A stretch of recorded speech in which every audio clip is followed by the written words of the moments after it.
이런 거는 저는 조금 잘못됐다라고 생각을 하거든요. 모량이 아예 없는 거잖아요, 거의 많이. 저는 그렇게 생각하거든요. 이 탈모라는 거는 남들한테 말하기 어려운 부분이다라고 생각을 해요. 그래서 저희가 선택한 방향은, 안녕하세요, 다티드 대표원장 테드입니다. 오늘은 두피 문신에 대해서 궁금해 하시는 분들이 많은 것 같아서 두피 문신이 어떤 건지, 그리고 두피 문신에서 자주 나오는 질문에 대해서 한번 말씀드려볼 수 있도록 하는 시간을 갖도록 하겠습니다.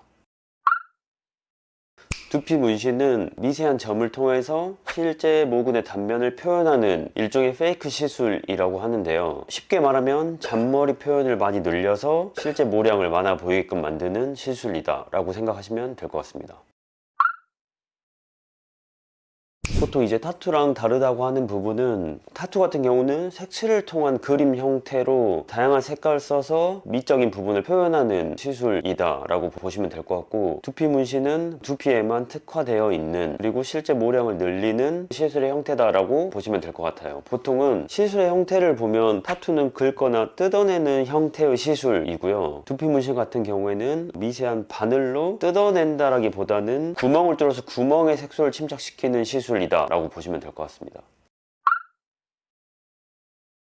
이 두피 문신은 이제 시술하는 방식에 따라서 영구적인 시술이냐 아니면 반영구적인 시술이냐로 나뉘는데, 영구적으로 만드는 시술의 방식에는 두 가지의 형태가 있어요. 하나는 깊이에 따른 방식이 있고, 두 번째는 크기, 직경에 따른 방식이 있는데, 깊게 찌르는 시술의 형태도 영구적인 형태로 만들 수 있고요, 점의 크기, 그러니까 색칠을 통한 형태도 영구적인 형태로 만들 수 있다, 이 정도로 알고 있으면 될 것 같은데, 저희 다티드 두피 문신은 영구적인 형태로 시술을 진행하고 있습니다. 이 영구적이다라는 말이 사람들이 듣기엔 조금 애매하실 수도 있는데, 다른 업체에 물어보거나 챗GPT나 이런 거에 물어보면 두피 문신은 뭐 영구적인 형태가 아니다라고 말씀 많이 할 건데, 이게 조금 내용이 다른 게, 흔적이라는 게 조금이라도 남아있으면 영구적인 형태거든요. 피부 안으로 색소가 들어오게 되면 시간이 지나서 흐려지게 되는 과정이라는 건 있지만, 완벽하게 사라지지 않으면 저는 영구적인 형태라고 생각하거든요. 그래서 저희 시술은 어쨌든 피부에 들어오지만 시간이 지나서 완벽하게 없어지는 시술의 형태로 진행하지는 않기 때문에, 시간이 지났을 때 좀 더 밸런스적으로 맞아떨어진다라든지, 아니면은 전체적으로 색감이라든지, 그리고 갖춰진, 모와 맞춰진 전체적인 형태라든지, 이런 것들을 잘 남아있게끔 만들게 하는 시술이 가장 중요하다라고 볼 수 있을 것 같고, 저희는 영구적인 형태로 그러한 기준을 만들어 놓고 시술을 진행하고 있습니다.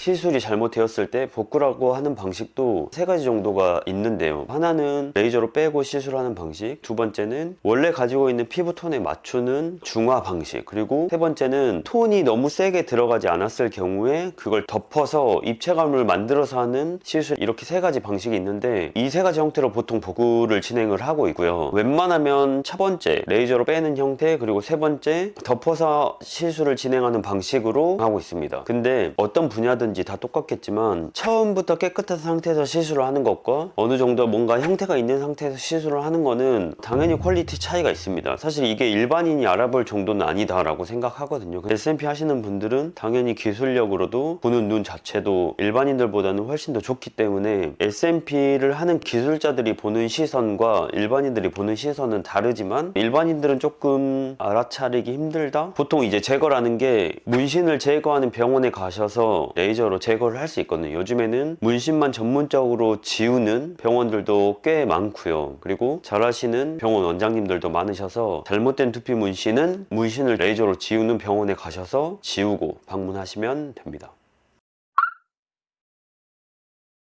티가 난다 안 난다, 이거는 시술자마다 작업하는 방식이 다르기 때문에, 예를 들면 코 수술을 하더라도 나는 코 수술한 티가 나도 돼, 그래도 샤프하고 조금 오똑하고 조금 티나게를 원하시는 분들이 있고, 두피 문신도 각이나 라인을 만들어서 조금 더 세련되고 조금 더 티가 나더라도 라인을 과도하게 뺀다던가 이런 형태로 진행하는 곳들도 있거든요. 근데 그것도 이제 선택 사항인 것 같아요. 저희한테 뭐 어떤 방식으로 하느냐라고 물어보면, 저희는 굉장히 자연스럽게 자연스러운 형태로 진행하고 있고, 남들이 나를 봤을 때 못 알아보는 기준으로만 작업을 하고 있습니다. 그리고 그 기준을 세우고 저희가 작업하는 구간을 정하고 있기 때문에 저희 쪽에서 시술 받으시는 분들은 시술 받았는지 안 받았는지에 대한 형태를 알아차리기는 어려우실 것 같고요. 또 이거는 시술자들이 자연스럽다라고 말을 하지만, 그거는 업체의 포트폴리오를 좀 보고 시술자들의 포트폴리오를 좀 보면서 내가 봤을 때 이게 티가 나는지 안 나는지를 체크해 보면 좋을 것 같습니다.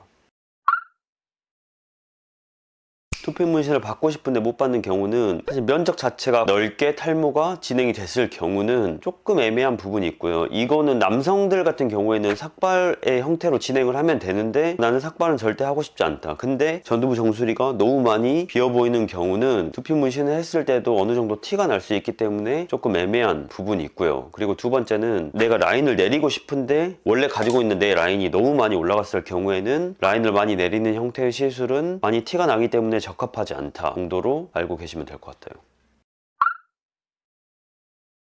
삭발 형태로 시술을 하는 거는 그 이유가 있기 때문에 삭발의 형태로 시술을 하는 거거든요. 저희가 사진 한번 보여드릴 건데, 라인이 너무 위에까지 올라갔을 경우에 뒤에 머리가 숱이 엄청나게 많더라도 이 사람은 탈모인처럼 보이거든요. 그럴 경우에는 두 가지 선택이 있어요. 하나는 라인을 내려서 삭발의 형태로 머리를 다 밀어서 삭발 문신으로 진행을 하던가, 아니면은 앞쪽에 모발 이식을 받는 방법이 있는데, 이런 케이스가 보통 삭발을 진행하거나 모발 이식을 받거나 이런 케이스고, 그 다음에 두 번째는 아까 말씀드렸다시피 앞쪽 전두부 쪽이랑 정수리 쪽에 너무 많은 탈모가 진행이 됐을 경우에 그냥 시술 형태를 받으면 나머지 구간에 머리숱이 어느 정도 있기 때문에 해당 작업받은 부위만 좀 꺼져 보이는 효과가 나오거든요. 저희는 바닥에 붙어 있고 나머지 구간은 머리카락이 좀 자라나 있는 형태이기 때문에 그 단차라는 게 생기거든요. 근데 그 단차는 짧으면 짧을수록 사실 경계선은 많이 허물어지기 때문에, 질문했던 부분이 삭발하면 평생 삭발만 해야 되는가인데요. 삭발해야 되기 때문에 삭발을 한 거였지, 그렇지 않은 경우는 저희가 삭발을 또 권해드리지는 않거든요. 그래서 삭발 문신을 받는다면 평생 삭발을 할 생각으로 삭발을 받으시면 될 것 같아요.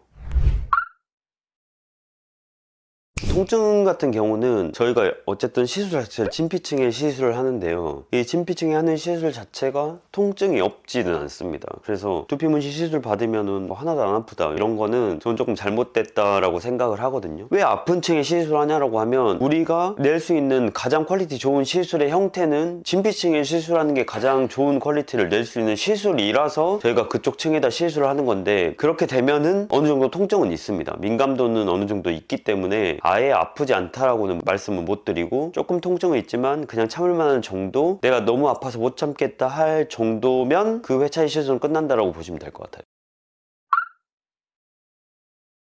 두피 문신의 장점 중에 하나죠. 일상생활은 바로 가능하시고요. 그날 샴푸는 어렵지만 보통 두피 문신을 받고 돌아다니면 뭔가 시술을 받은 직후니까 이상해 보이지 않는지, 그리고 뭔가 좀 붓지 않는지 이런 걸 여쭤보시는데 전혀 그렇지 않고 그냥 어느 정도 습감이 올라간 상태로 그날 하루를 보낼 수 있다, 아니면은 조금 더 쉽게 말하면 그냥 흑채 뿌린 상태로 돌아다닐 수 있다, 이렇게 생각하시면 되고, 그날 샴푸는 못하지만 그 다음날 샴푸 하시면 되고, 사우나, 찜질방 억지로 열을 내서 머리가 너무 땀에 흥건하게 젖는 경우, 이 정도는 한 4일 정도만 피해 주시면 되거든요. 그래서 가벼운 조깅이나 산책, 골프 이 정도는 그냥 편하게 하시면 되니까 일상생활에 있어서 크게 문제가 되는 부분은 없다 보시면 될 것 같아요. 저희가 표면에 묻어있는 색소를 깨끗하게 닦아드리긴 하지만 우리가 미처 닦지 못한 색소들이 남아있을 수는 있어요. 내부에 들어가 있는 색소가 밖으로 빠져나오진 않지만 겉에 묻은 색소들은 빠져나온다기보다 묻어나올 수 있기 때문에 첫날은 저희가 베개에 수건 하나만 깔아놓고 주무시라고 말씀드리거든요. 그 다음날 샴푸를 한 순간부터는 원래 자던 대로 주무시면 됩니다. 이것도 케이스에 따라 좀 다른 것 같아요. 머리카락이라는 거는 빛을 흡수를 하기 때문에 머리카락이랑 같이 엮이거나 섞였을 경우에는 그런 느낌이 조금 덜하긴 하거든요. 근데 결국엔 이거예요. 내가 머리카락이 없었을 때, 내 두피가 빛에 비쳤을 때 뭔가 반사가 된다라는 느낌이면 두피 문신을 하더라도 그런 부분이 없다고는 할 수는 없어요. 무조건 거의 웬만하면 있을 거거든요. 왜냐면 원래 반사가 됐던 거는 두피 문신 하더라도 어느 정도 반사가 되는 부분은 있습니다. 왜냐면 그 구간에 머리카락이 자란다면 그 머리카락이 빛을 흡수해 주기 때문에 반사가 줄어들겠지만 원래 없던 곳에 저희가 페이크로 만든 거기 때문에 사실 반사가 있을 수는 있죠. 근데 그러면 흑채랑 비교하면 어떠냐? 흑채 같은 경우는 물질이거든요. 그래서 그 물질을 쌓아서 올렸기 때문에 흑채는 반사가 없습니다. 그냥 이렇게 생각하시면 될 것 같아요. 물질이 위에 있으면 반사를 못 시키고, 물질이 없는 상태의 시술은 원래 반사가 있었으면 반사가 있을 수 있다. 보통 시술의 회차라는 게 정해질 건데, 시술 회차당 기간은 보통 10일에서 16일 간격으로 진행됩니다. 근데 피부의 상태가 좋지 않았을 경우에는 그거보다 조금 더 늘어날 거고요. 그리고 회차당 시술 시간은 이것도 케이스에 따라서 조금 다르긴 한데, 보통은 1시간, 길면 2시간 이렇게 생각하시면 될 것 같아요. 머리 감고 오든지 안 감고 오든지 상관없습니다. 머리 안 감고 오시면 저희가 뭐 감겨 드리기도 하고요. 뭐 안 감고 오신다고 하셔도 크게 문제는 없지만, 하루 정도 또 샴푸를 못 할 수도 있으니까 본인이 가렵거나 신경 쓰이거나 하시면 감고 오시는 것을 추천드립니다.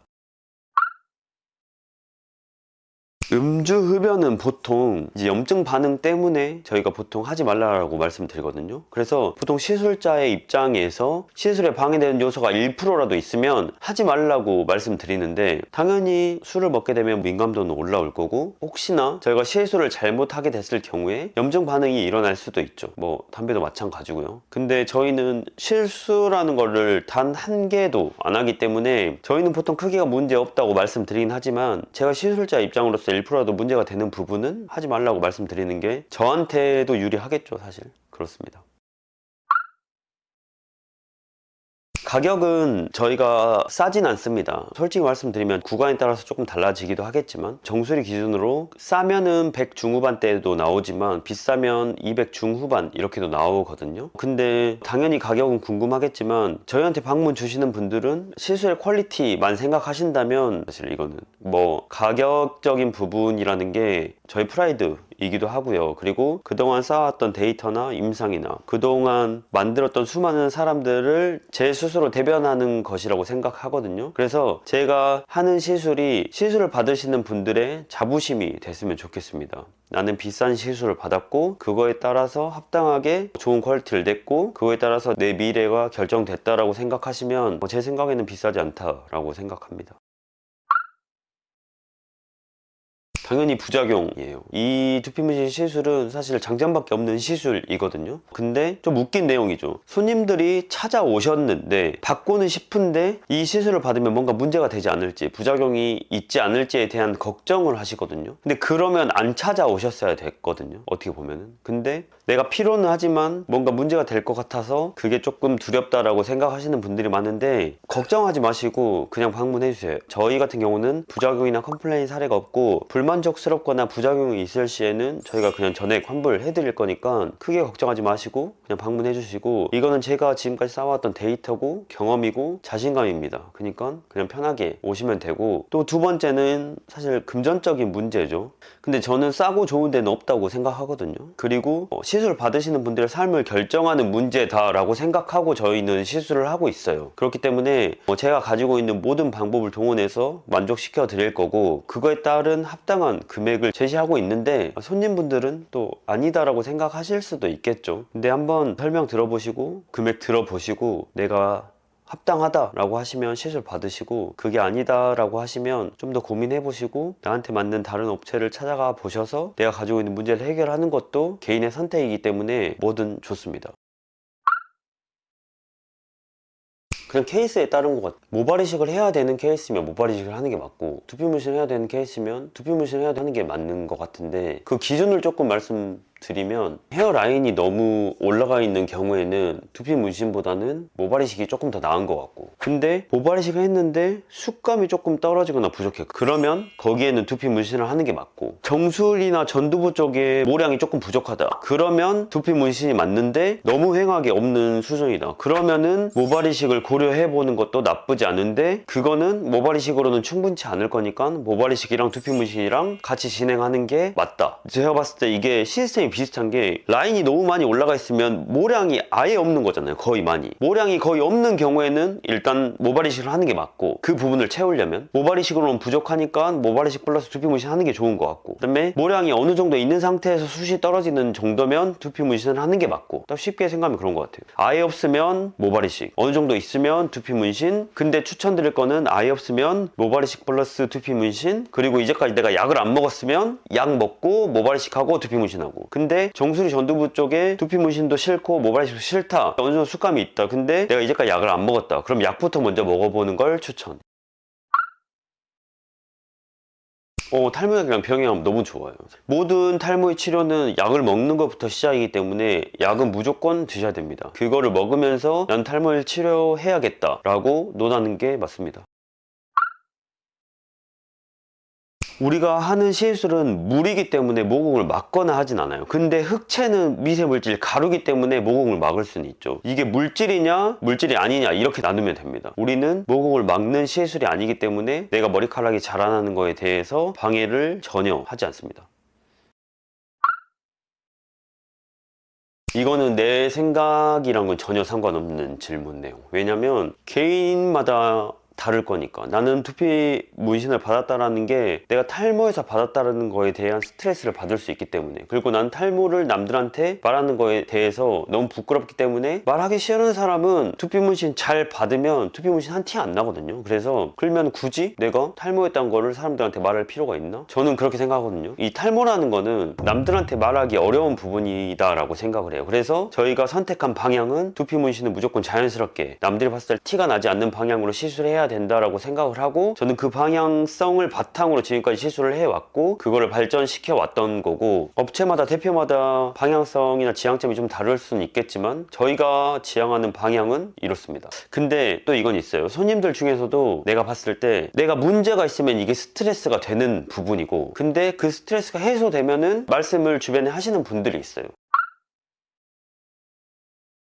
나이는 크게 문제가 되지 않습니다. 너무 문제가 되지 않는 상황이어서, 두피 문신은 제가 최대 84살까지 진행해봤기 때문에 뭐 다 할 수 있다고 보시면 되겠죠. 그리고 솔직히 일반 손님은 제가 77살까지 진행했고, 제가 70대는 진짜 유명한 분의 아버지까지 진행했기 때문에 이거는 그냥 바로 나오는 부분이고, 84살은 제 큰아빠입니다. 사실 제가 큰아빠를 시술했기 때문에 뭐 이 정도면 증명이 됐을 거라고 생각합니다. 두피 문신은 추천의 범위는 사실 너무 넓습니다. 너무 다양하고요. 어떤 누구, 어떤 케이스라도 전부 다 두피 문신을 할 수 있고요. 내가 머리숱이 조금 부족하거나, 아니면 조금 아쉽거나, 아니면 많이 부족하거나, 많이 아쉽거나, 사실 다 할 수 있는 부분이고, 잔머리숱이 늘어나는데 그게 어떤 부분이 잘못되겠어요. 시술을 잘만 한다면 내 가지고 있는 머리숱을 늘리는 시술은 어느 누구에게나 필요한 시술이다라고 생각하시면 될 것 같아요. 그래서 남녀노소 연령대 상관없이 어느 누구에게나 추천하는 시술이기 때문에 잘하는 곳에 가서 잘 받으시면 됩니다. 지금 이제 Q&A를 미친 듯이 진행을 했는데, 사실 여기서 부족한 게 뭔가 있나라고 한번 생각을 제가 한 10초만 해보겠습니다. 제가 봤을 때 막 이런 게 있을 수 있을 것 같아요. 염색해도 괜찮은지, 흰머리도 괜찮은지, 이것도 궁금하실 것 같은데, 저희가 실제 시술은 그늘지고 음영지게 만드는 시술이기 때문에 염색모든 흰색 머리카락이든 해당 머리카락의 모량이 많아 보일 거거든요. 그래서 흰색모든 염색모든 전혀 지장이 없기 때문에 어떤 다양한 머리 색깔을 가지신 분들도 저희는 환영합니다. 그리고 그런 케이스들도 제가 여러 개 많이들 보여드릴 거고요. 크게 걱정하지 않으셔도 될 것 같고, 또 10초만 생각해 볼게요. A few moments later. 그리고 뭐 이런 케이스들, 흉터에 관련된 시술, 나 뇌수술을 했어요, 아니면 거상 수술을 했어요. 뇌수술에 대한 흉터라든지 모발 이식에 대한 흉터, 그리고 뭐 다양한 형태의 흉터가 있거든요. 어떤 다른 다양한 형태의 흉터도 저희는 커버가 가능하기 때문에, 흉터에 대한 커버는 지금 현재 전 세계에서 S&P가 유일합니다. 이 두피 문신이 유일한 커버 방식이기 때문에 흉터에 대한 커버도 부담 없이, 그리고 주저하지 말고 연락 주시면 될 것 같습니다. 앞으로도 두피 문신 좋은 시술이니까 두피 문신에 대해서 많은 관심 주시면 좋고, 이번에 완벽하게 합법화, 그리고 이제 뭐 두피 문신 신고 하셔도 사실 크게 문제가 되지 않기 때문에, 두피 문신 하시는 분들이 조금 더 해야 될 일은 이제 좋은 시술의 형태를 지향하고, 그 다음에 그런 방식을 추구하시는 게 맞지 않나. 어쨌든 사람의 인생을 바꾸는 시술이다 보니까 잘해야겠죠. 사실 무조건 잘하는 게 답이기 때문에 조금 더 많이 공부도 하시고 그러셨으면 좋겠습니다. 그래서 시술 받으시는 모든 분들이 제대로 된 좋은 시술을 받으실 수 있으면 좋겠습니다. 지금까지 다티드 대표원장 테드였고요. 저희가 이렇게 엄청 많은 질문을 한번 정리를 해봤는데 더 추가적으로 궁금하신 부분 댓글로 남겨주시면 저희가 친절하게 답변해 드리도록 하겠습니다. 감사합니다.